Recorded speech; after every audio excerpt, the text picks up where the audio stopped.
showing up to April's open studio visit, and I'd said in my announcement that I had several things going on and I wasn't really sure what I would be showing you.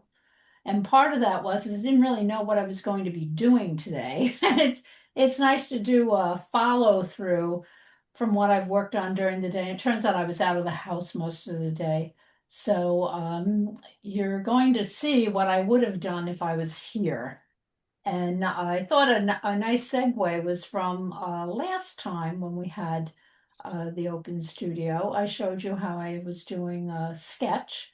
And from that sketch, it was really focused on the values and really simplifying the shapes and the composition, using a little bit of perspective to make sure that things were looking correctly in the interior scene that I was doing.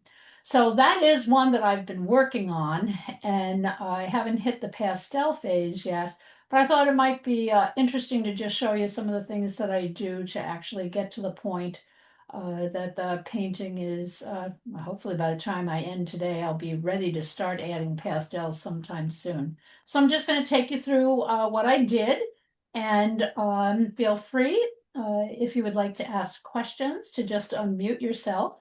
And just if you're, once you talk, just mute yourself again, because it's kind of a big shift for me to go over and try to mute noise. So check your voice button at the moment, and everybody just make sure that they're muted unless you have a question. So does anyone have any questions before I start? Okay, great. So I'm going to step to the side. So last open studio, I showed you how I was working on a sketch, and I actually did a variety of sketches even after this. This one was a really good start in terms of taking this interior scene of a hallway with a door, a very backlit. There's a lot of beautiful light that's going on back in behind these glass doors. I mean, really beautiful light, which is the only source of light in this very dark hallway in an old inn in New Hampshire that we go to usually once a year. So it's really having the filtered light that's coming out, the filtered light that's here really hitting on some objects here, and is actually casting a shadow, from the lamp. The lamp is casting a shadow onto the wall. So this really was the start of trying to figure out what I wanted to do with the sketching. And I did some small little studies. So what happened from there is I decided compositionally that the wall that was over here that had the stairwell, um, I found it a little distracting for a square, and I really wanted to do a square. I think if I was doing something that was elongated, something that was more of a landscape format, I think having more of the wall over here and then having part of that staircase over here would have worked. But in a square, it was grabbing too much attention from this corner over here. And the story really is about the light falling over here. Not, this was all incidental. So I figured it's incidental. I don't need it. So I'm taking it out. There's a few things in here that I did wind up shifting around. In the drawing that I did, I had this uh, stand right here, about at eye level. And what I did is I did change it so that my eye level was brought up just a little bit higher so that I could see the top. Because I started thinking that having filtered light that was landing on a variety of objects here, this was already lit, this was already lit, but in the sketch, we just didn't see the top, very much of the top here.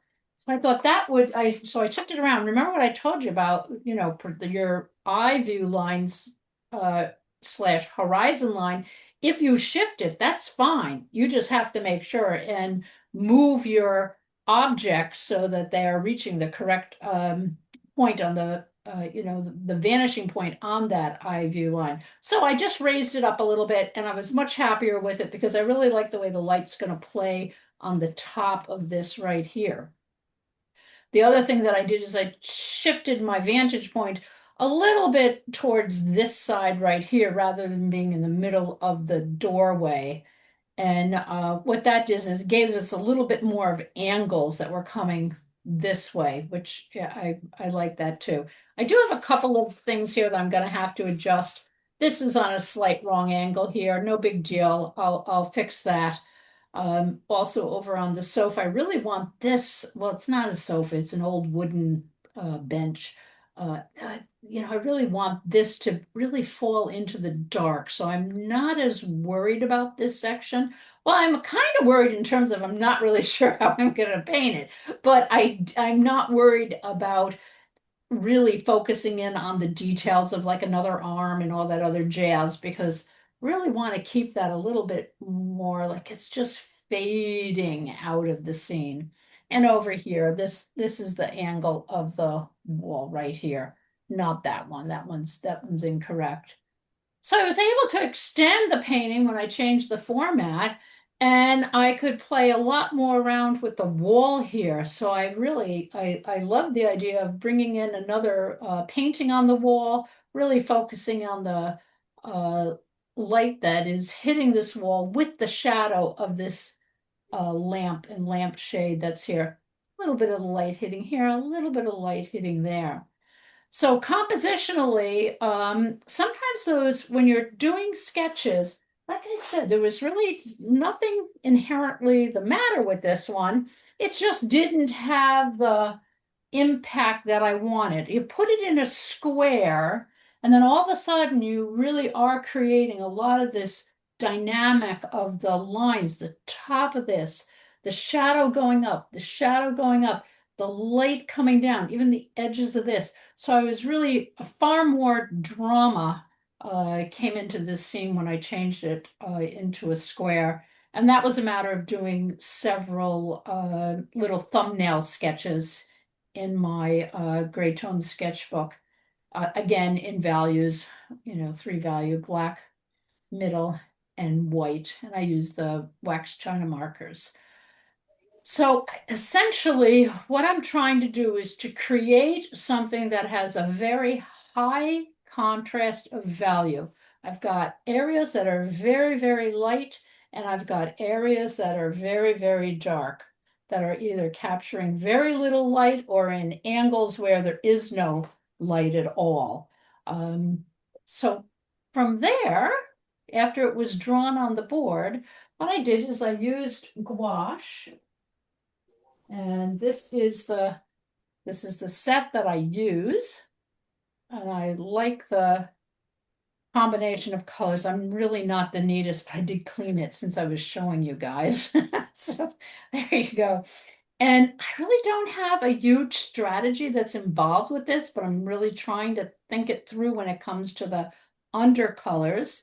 And it usually involves a variety of colors, but I started this one because it was so dark, just thinking in terms of monochromatic underpainting, going for the blue greens. So I've got that little wiggle room of a blue green on your color wheel. Your blue green has green in it. Green has a little bit of warmth in it for your addition of yellow. So I thought that way I can have what could be essentially a cool scene, have these elements of warmth that are in it. So the opposite of a blue would be orange. So a blue green. No, actually, the blue green is going to be a variation on an orange, and I chose to go a little bit more towards a yellow orange. Um, and that's what I'm going to be showing you what I'm going to do today with that. Um, what I've already done for testing colors, I have the various values that are in here. Really started as a 4-tone value, but once I start painting with the gouache, what I'm really concerned about is big shapes, not trying to identify individual elements. Clearly, like this creates the shape of the arm, this creates the shape of the back. So in certain terms, the shapes appear, but they're not appearing because I'm concentrating on actual arm, back. I'm just concentrating on dark light, dark middle light. And then the shapes appear that way. It's the same thing that happened back in here is, and you can do this with any medium underneath your pastel. And it's a great way of setting in value shapes before you've actually started to add any pastel. And you've seen me do it for multiple things. And I do like using acrylic inks. Currently now I'm having fun with gouache. I'm just doing a lot of gouache. So when I'm starting this, everything goes, I start painting in the different values, but then what it's like, is that dark enough? I go in and I make it dark. So I'm really, really concentrating on continuing to make the areas that are dark even darker so that I'm really creating this very dramatic high contrast between the lit areas and the areas that aren't getting any light. So these two sheets over here are what I'm going to be practicing colors on, the pastels that I'm going to choose. So I just did a gradated for the middle and darks, and I did another gradated sheet that has it's more light than middle, but it's mostly lights on this side, a little middle light, but it's certainly not as dark as this right here. A lot of prep has gone into this, this painting. So this over here, this is my watercolor sketchbook that is treated with clear gesso. And then I frame it out with tape. And I just did a quick little color study with the gouache again.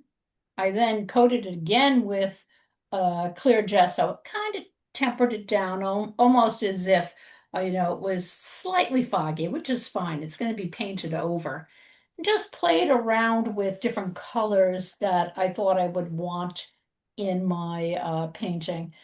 And the values are totally, actually, now that I'm looking at it, I should have concentrated on this today. This is, that doorway should be darker than that. It's not that light. So clearly I didn't check my value over there because that door is this door is very backlit. Now, that's why it's really important in your paintings to pay attention to where your light source is, whether you're creating a light source, I did that in another painting, or whether it's actual light source that you're looking at in real life, plein air, still life, interior photograph, not always the most reliable. So you really need to know where's the light coming. The only light that is in this room is coming from out here in this second room that leads to a porch. So it's really filtered light that's coming through here. So this here, that doesn't make sense. Okay, so I can see that already as being something that is out of sync with the rest of it. Any questions before I start talking about continuing with this the underpainting phase? Oh, Betsy, yeah. when I'm looking at the image on now, of course, I'm looking at it on my iPhone, but I love the mystery that is cast by the large dark on the lower right and the wall on the left in the background. The two dark areas, yeah, Oh, good, good, good. it Well, really comes off as a wonderful mystery. oh, perfect. That was that's another thing I would advise people to do. And in my sketchbook, that is, I jot down words for what I want what the scene actually.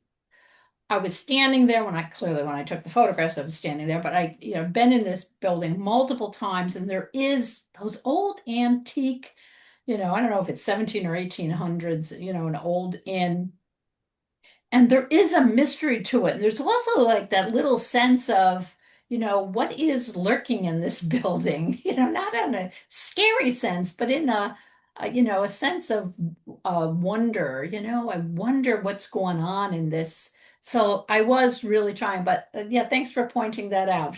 So my trick will be is not to if I start over detailing this over here, it's going to start taking too much attention away from it's supposed to be coming this way.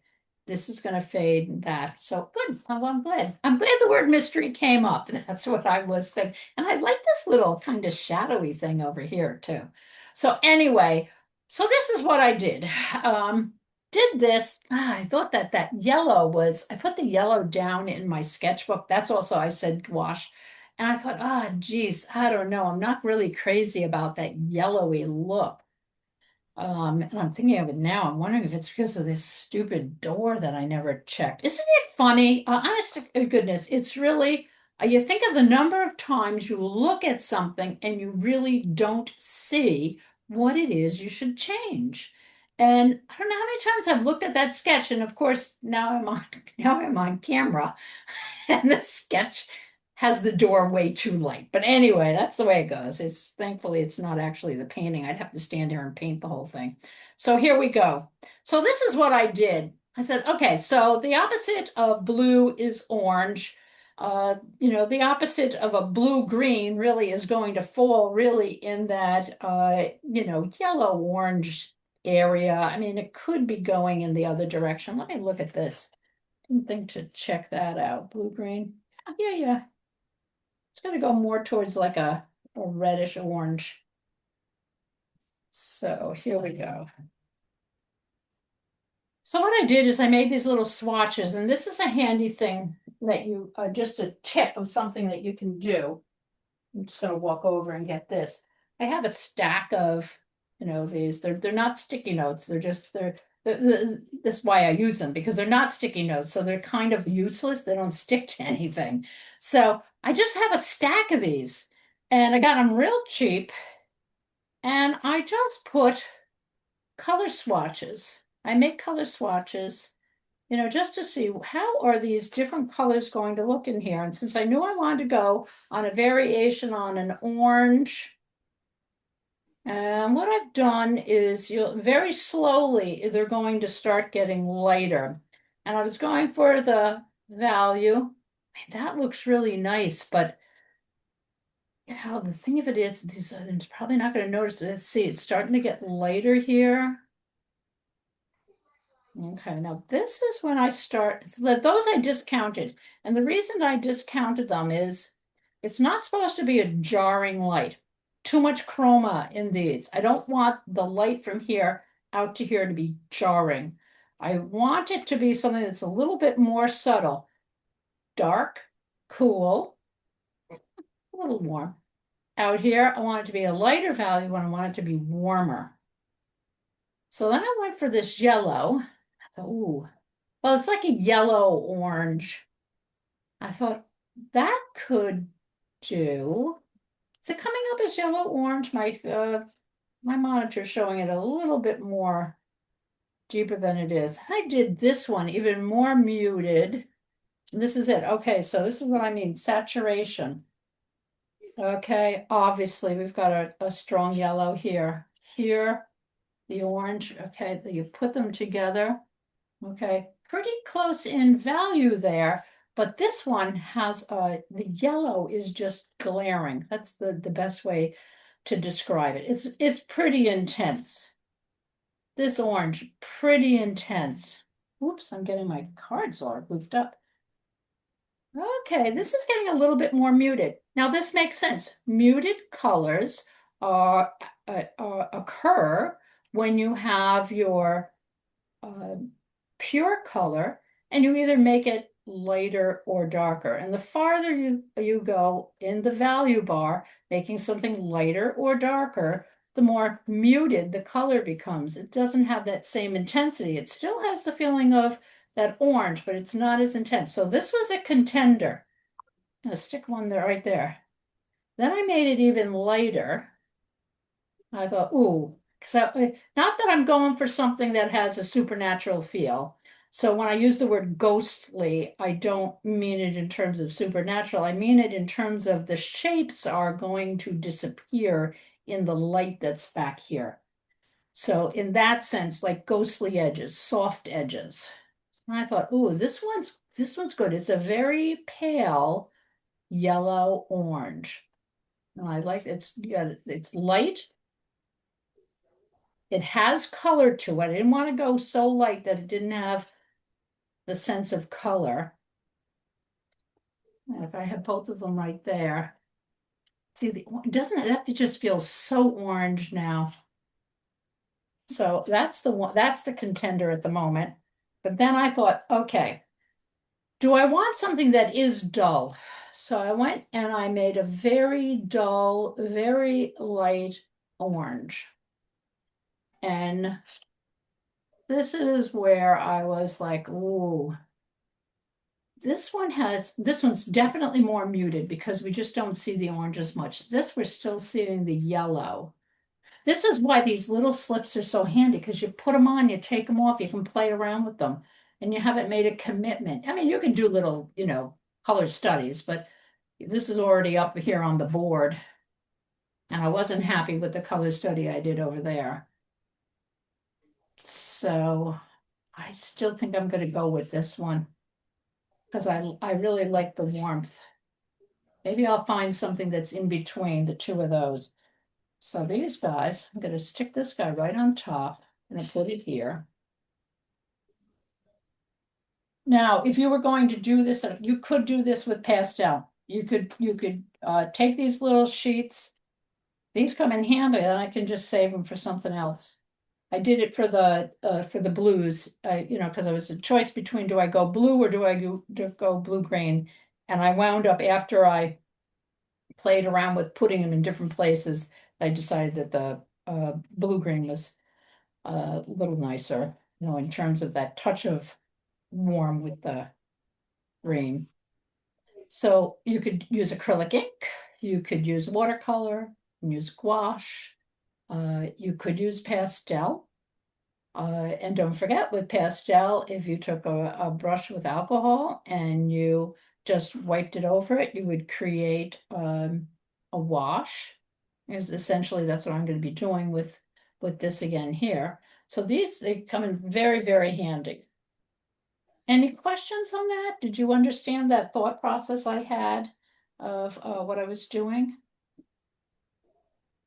Okay, so since that's the color I want, I have my trusty old, well, it's funny how you are with materials. I don't know if you guys will like this, but I have new brushes. I just really like this old brush, I've done a lot of paintings with it. And yes, it's very clean. I have a thing of water here. I'm just going to make sure that it's super, super clean so that I don't have, because I just got finished using it. Rinse that out. You could use a flat brush. Flat brush would work out fine. I'll tell you why I like using a fan brush. A fan brush does not give you really super tidy edges. A fan brush will keep things nice and loose, and I do not care about having this be so tight edged that every object shows up. I want to keep things nice and loose with it. So, because it has a very narrow, thin bristle tip, it's a little different than painting with this sort of a brush. This is what I did use to paint these guys here, a nice flat brush. But a flat brush, you get a lot of edges. And if you like edges, that's great. Okay, so the other thing I'll tell you is when I was doing this green, when you have a set of colors, I mean, the blue was really quite blue. And, I wanted to change it from a blue to a blue green. Well, I could add green to it, but what I did is it was a matter of also muting that blue down from its intensity level. So I just was mixing blue and orange. So these colors are actually a combination. The orange helped to mute that bright blue that I had. And at the same time, it turned it into like a bluish green, which was lovely. So let's get this yellow going here.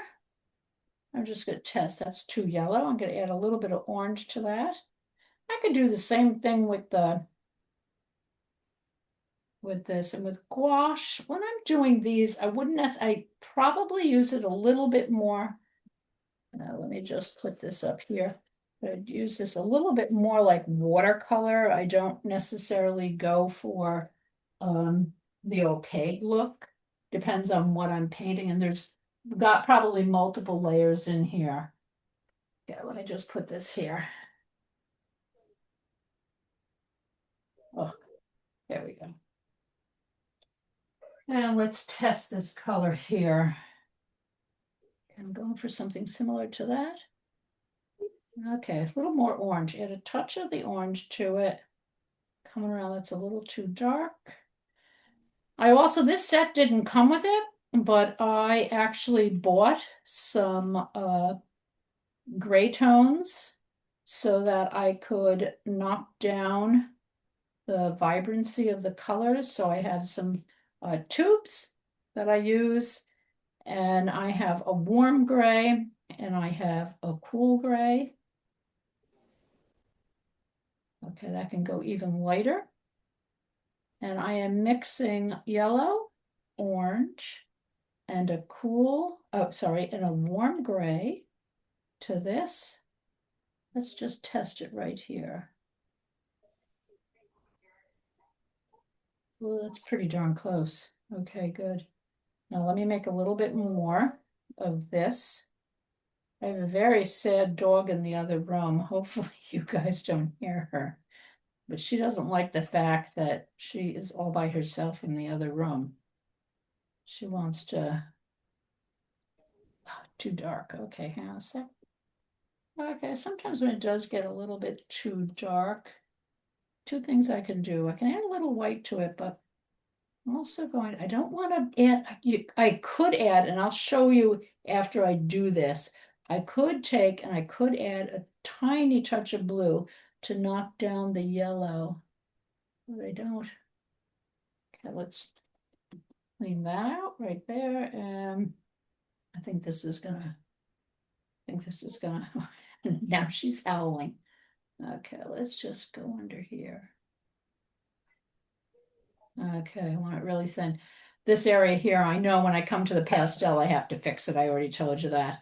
I'm gonna come through and I am just going to very lightly add some of this in here. Okay, that went on too thick. See, that's the gouache part of it. Okay, I need to just thin that down, and I don't mind drips.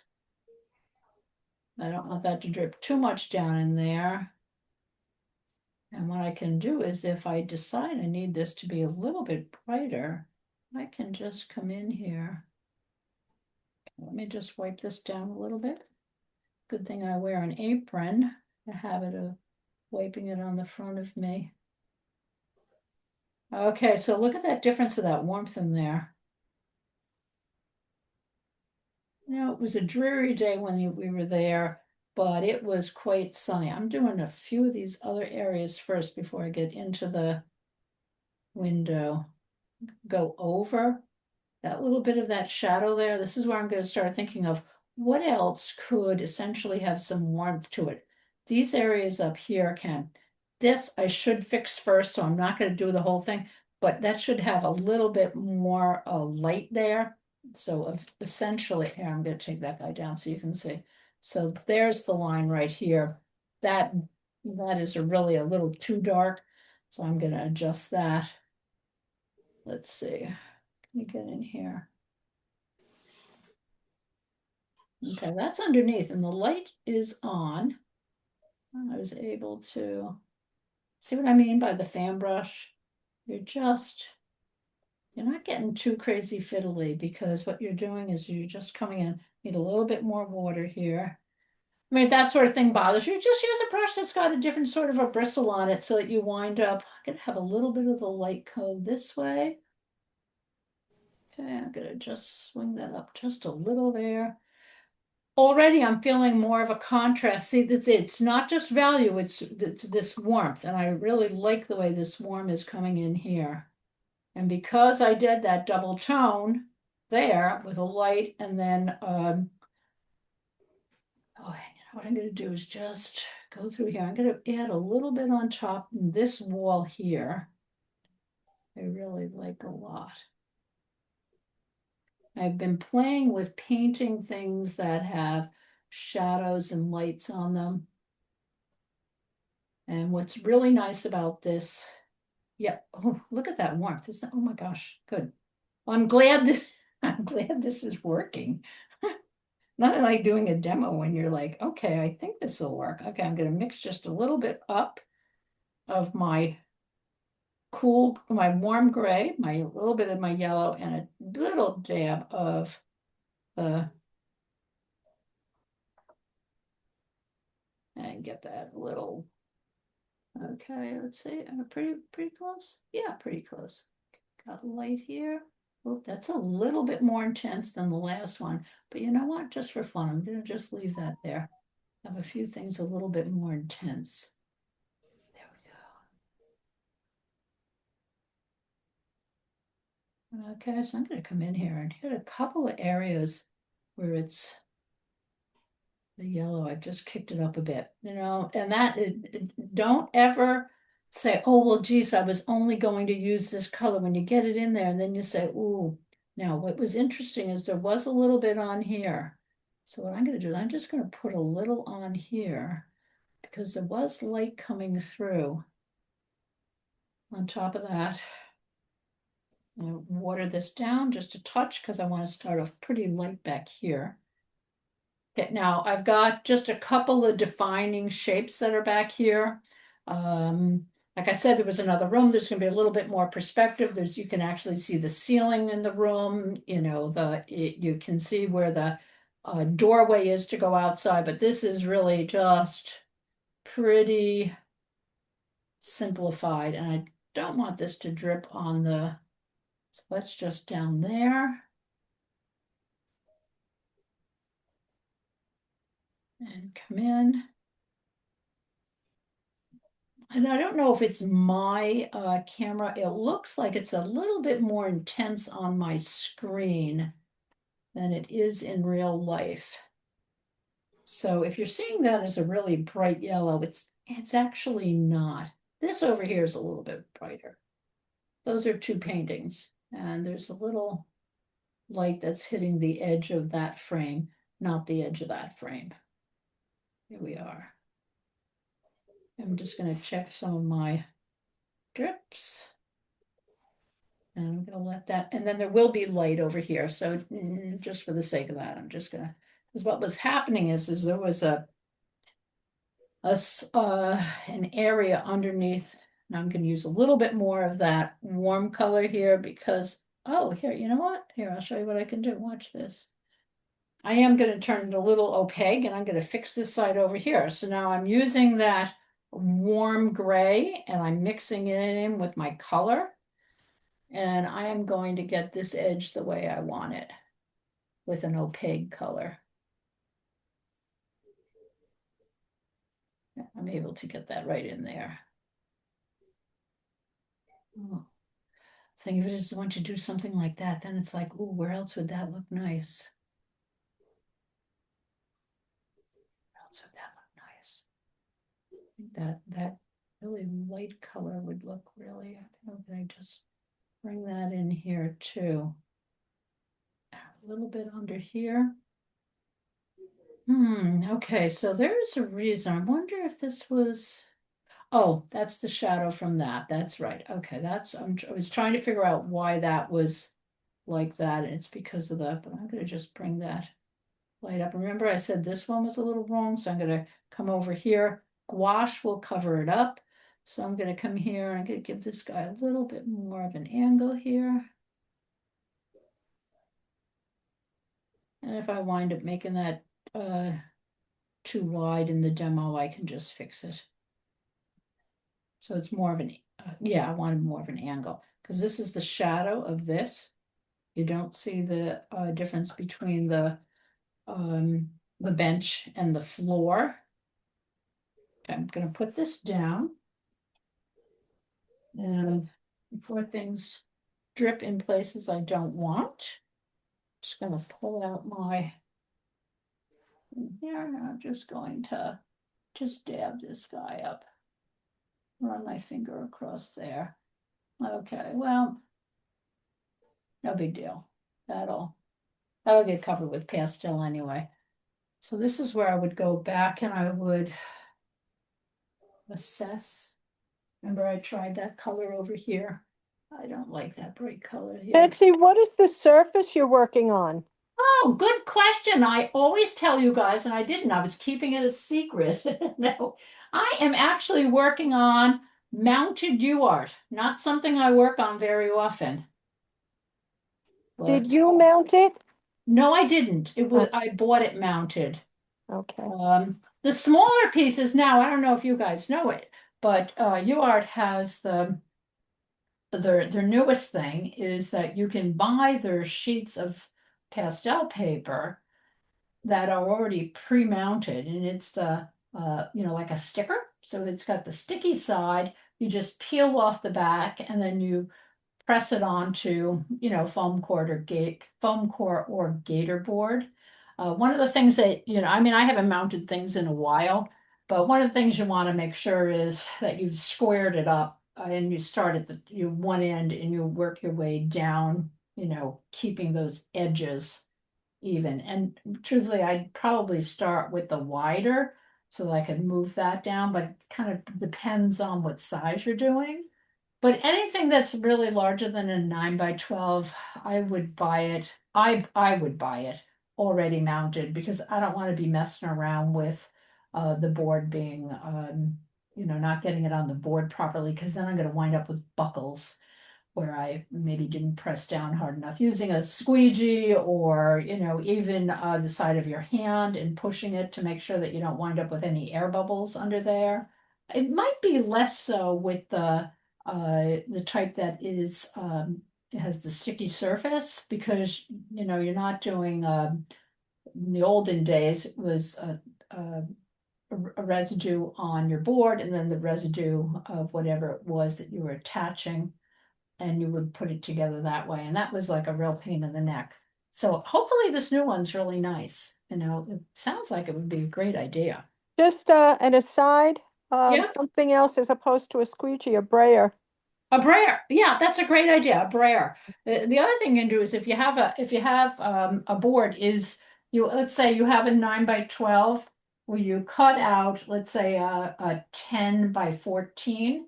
And then if it does start going a little bit, how sometimes you're trying to keep it straight and it starts to just slightly shift to one side and it's hanging off a 9 by 12 on top of a 9 by 12. If you put a 9 by 12 on top of a 10 by 13 or 14, you're giving yourself a little wiggle room where if it does go on slightly crooked, you can then just use an X-Acto knife and recut the edge of the board. Just another helpful tip.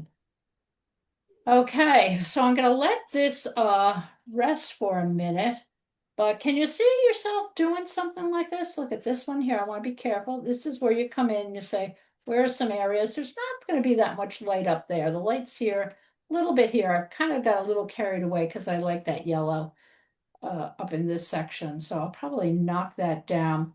Now I'm looking at it in reverse, which is handy if you have a mirror. And this area here, I would probably start knocking some of that down. And one of the ways that I could do it right now is I'm going to take this brush with water and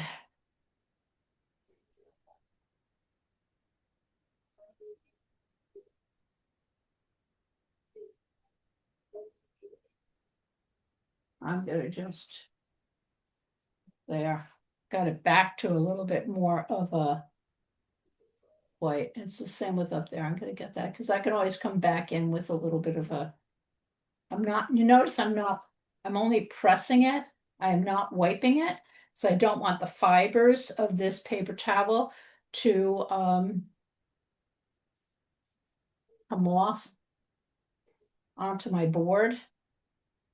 So any other place, this here, I'm just dipping it in water. And this right here, I don't want that to be quite as yellow. And just lift it.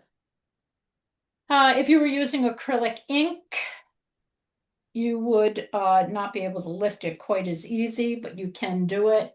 But you're best doing it before it is totally dried. Okay, yeah. So I toned that down. I don't want really that bright light over there. So I think that looks a little bit better. Got those up there, got that, that's it. Okay, that's it. Okay, so the next thing that I would be doing, or I am going to do, I'm going to take these guys, put them to the side so they don't get pastel dust all over them. Is I'm not going to actually be in any painting phase today because it's very possible what I'm going to be doing is taking and getting putting some gesso on top of this. I'm not really sure. I want to do a lot of layers and I might put some clear gesso over this. But this is going to bother me here, so I'm going to mix up just a little bit more of that. Remember, I used the blue, and then I added a little bit of orange to it. And I'm just going to go over that. I am using a flat brush here because I do want to have a, I'll be quite honest, that's like, I'm just being fussy here because that really wasn't all that important to cover up, but I'll be quite honest, it was just bothering me. That's why I got rid of it. Nope, that was the only thing that right there. Now it looks nice and clean. So remember that you have a blue, you want to tone that blue down, not have, knock down that chroma a bit. You don't have to use black and you don't have to use white. Use a little bit of orange. So with violet, you could use a little bit of yellow. And with blue, okay, we did blue, we did, and uh, oh my gosh, red, a little bit of green. Nearly forgot that, guys, for a minute. Okay, so let's see what we got going here. So I pulled out some colors, and what I'm going to do is I'm going to start testing colors in terms of whether they are warm and cool and whether they're going to be dark enough. So I've got a variety here. And these are some of the colors that I've been using for painting that I've just finished. That was also a dark painting. So not all of them are going to go, but the very dark violet. Okay, so when I put that on there, see that color, the pastel is definitely darker than this. Not a problem. Okay, that's going to work out all right because at point I want some of this to show through.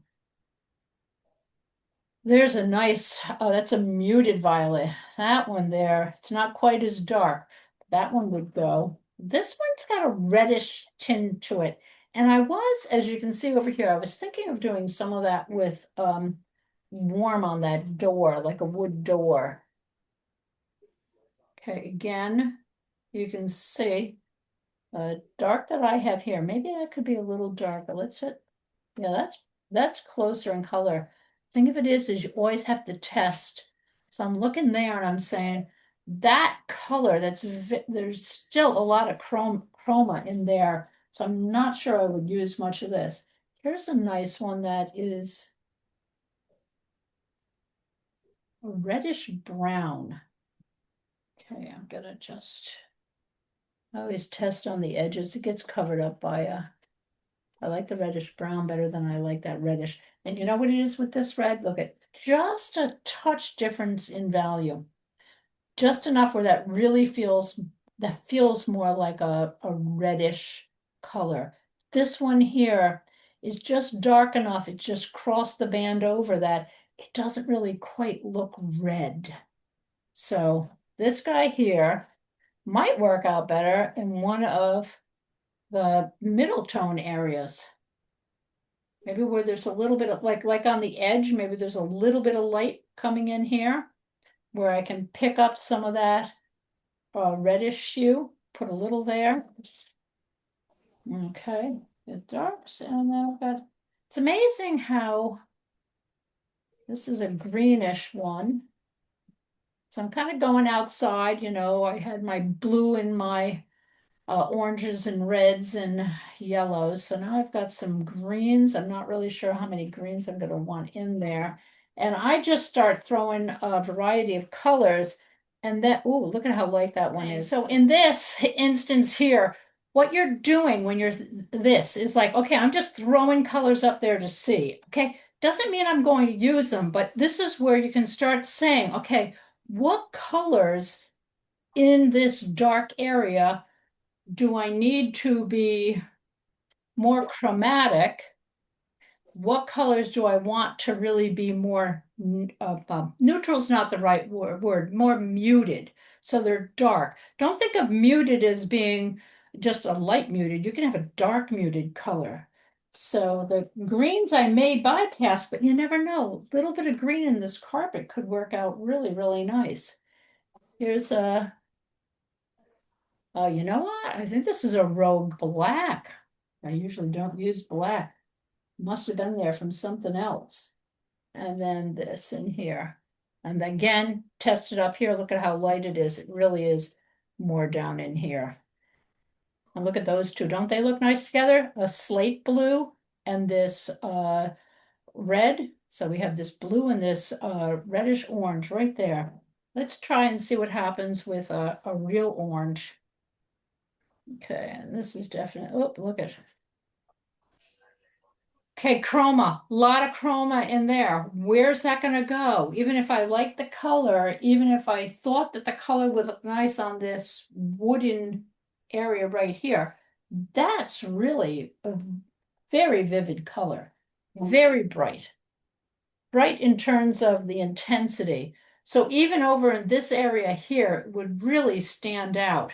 So this would be something that I would put to the side. And keep saying to yourself when you're picking out your colors, you want to know, how dark or light it is. You want to know if it's warm or cool.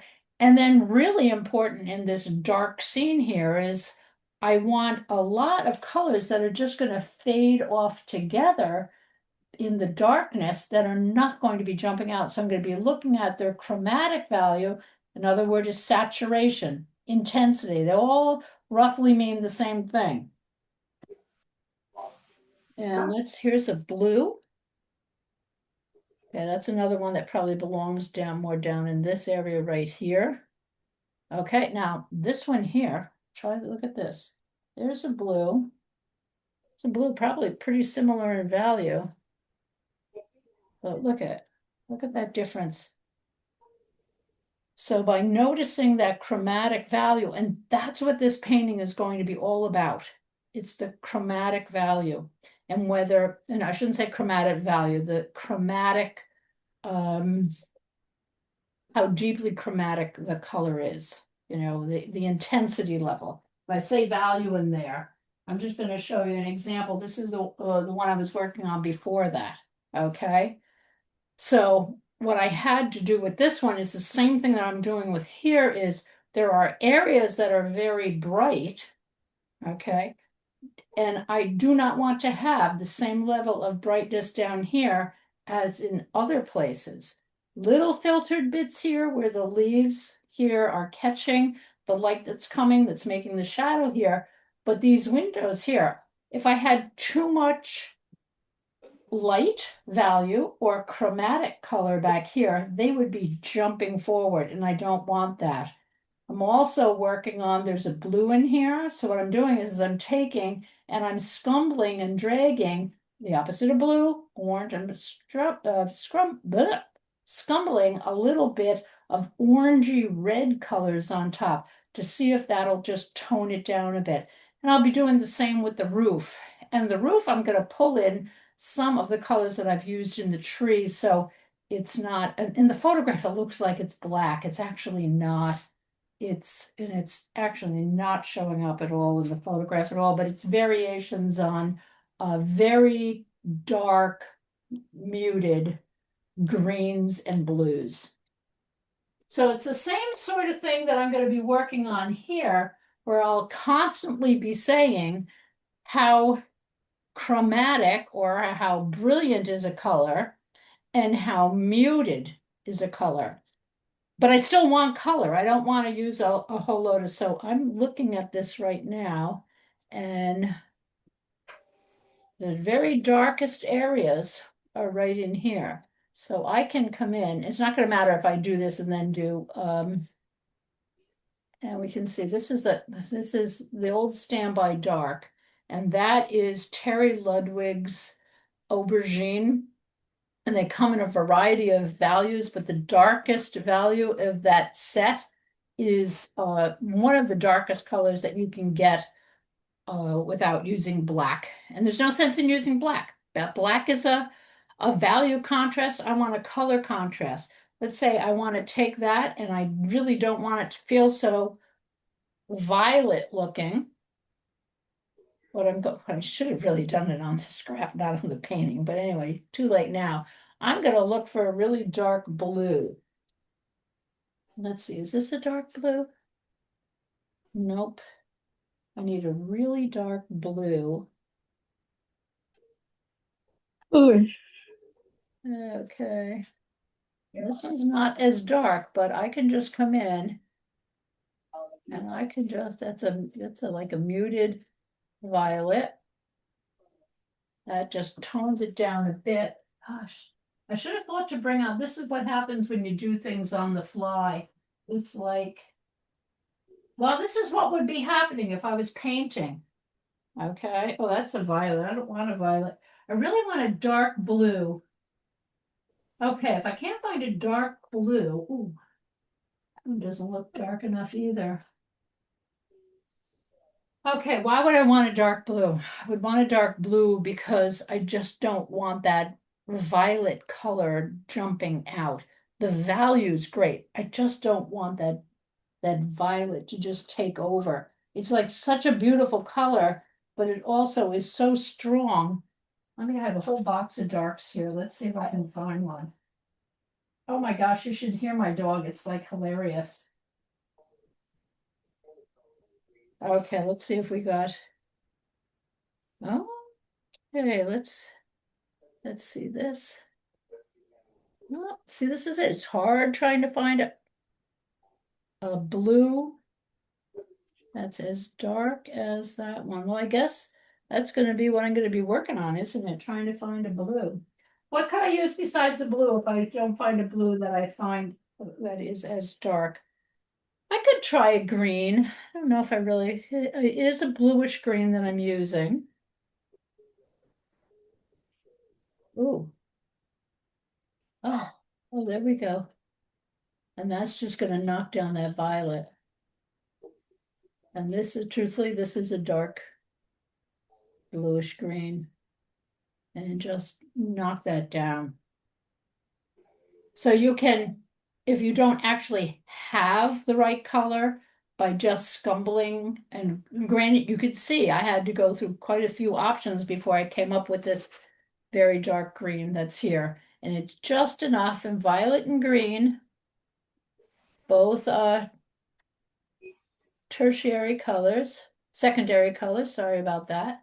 So they, and that's actually looking really nice. You probably cannot see that, but that is a really nice combination. I'm gonna, hang on, what I'm gonna do, I'm going to put it, I'm gonna put a, oh, heck, I'll just put it here. I don't know if it's gonna show. I'm gonna go like this because I've got a very light color underneath. I can just do another one of those later. And then that, so that I'm seeing, it's a beautiful color. It's very violet. Even though it's dark, I'm seeing the violet. I want to tone the violet down. I'm toning it down with this green.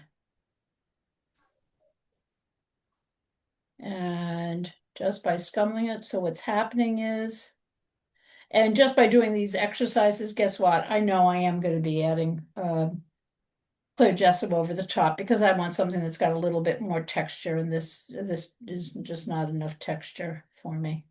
So I will be adding it. So I've toned it down, and now I see bits of that dark violet showing through. And I don't want it to feel like it's totally a solid swipe of color, like someone pulled a curtain down. I do want it to have, and you know what? I could just slide that down and then fade that off. Blue green, green works well. Violet, okay, it's a bit of a contrast, but it was the darkest color I had besides black, which I didn't want to use. So by just scumbling it lightly over, I've created a really nice, look at how lovely and dark that is. Really nice dark. So I guess I have a lot of work to do with my color testing, but like I said, like I showed you, use these nice little swatches. Okay, here's one of my blue swatches that I used to decide on your color palette, figuring out which colors are going to work. You can put them up next to one another. This is basically what I wound up with for the light end right here. And then the dark ones, I don't actually have the dark blue next to me, so I can't pull that over here. Once you do that, what you're doing is you're thinking in terms of your cool and your warm. Uh, your where is that light source coming from? What is actually the light landing on, and what it's not landing on can be very, very dark. Even if you don't get your underpainting as dark as the pastel, that's not a problem because this is just reminding you that these are dark areas. What else did I talk about? Overlapping colors, direction of light, choosing your darks. The same's going to go for your lights. The same can go for your middle value colors is how much intensity, chroma, saturation there is. And, if you're trying to make something look subdued, what you want to do is you want to start looking for colors that are more muted, muted dark, muted light. You can make your own by using opposite colors on the color wheel. You can take your blue and put a little bit of orange over it. You really should do it value wise. Like that's a little darker than that, so I'd probably have to find a darker orange to go over that. That works best with similar value pastels. Okay. Any questions, comments? Hopefully a couple of tips that were handy for first starting to figure out your color scheme and what you want to do with it.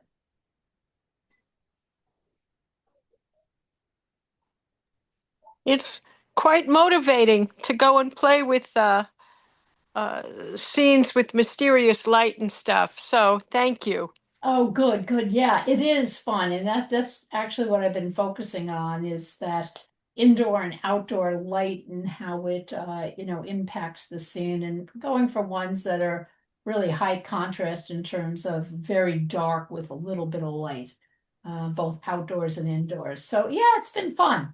But like I said, the challenge really does revolve around making sure that I'm paying attention to the saturation of the color and that I'm paying attention to that color contrast and the value contrast that I want to have in the scene.